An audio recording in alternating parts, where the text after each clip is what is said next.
L'affaire n'est pas finie comme certains le pensaient. L'affaire Émile Parfait Sim tend à sa fin cette fois, avec l'implication de la banque de UBA, de l'homme d'affaires Tony Elumelu, ce 14 septembre. Le lanceur d'alerte camerounais Boris Berthold a publié un texte sur les réseaux sociaux le mercredi 14 septembre 2022. Il y informe que les procès à travers le monde ont reçu un coup de pouce, ce qui n'est pas une bonne nouvelle pour l'homme d'affaires Émile Parfait Sim et ses associés. Cette fois, la grande banque UBA est impliquée et risque de payer très cher.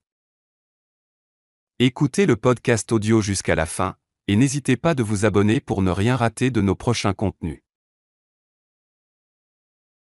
Exclusif.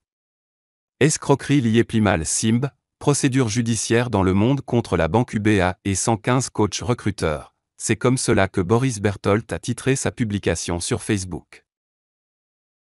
Le journaliste camerounais avance que les poursuites judiciaires contre les personnes qui ont accompagné Émile Parfait Sim, le Madoff camerounais, celui qui a escroqué plus de 3000 milliards à plusieurs centaines de milliers de souscripteurs se poursuit. Avec son lot de ravages.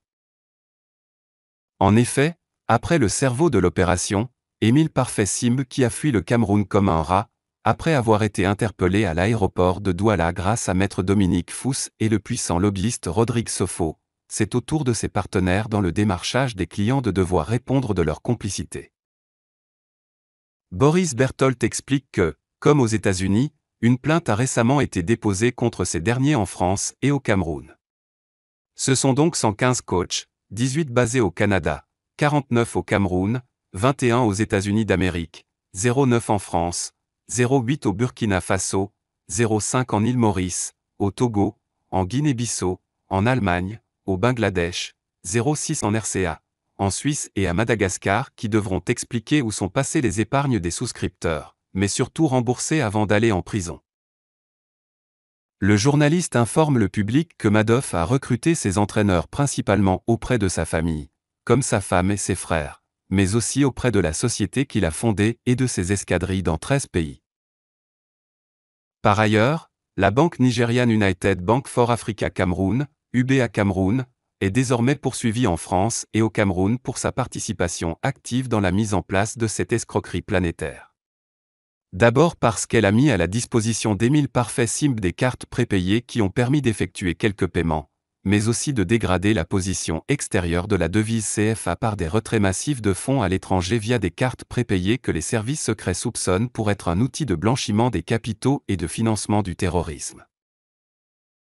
Mais encore, la banque de Tony Elumelu est surtout poursuivie parce que, à la différence des autres établissements financiers dont la banque de Sim dénommée Global Finance, quand UBA a reçu l'ordonnance du tribunal de première instance de Douala demandant la saisie des avoirs sur les comptes de Madoff et de sa société, UBA a refusé de le faire.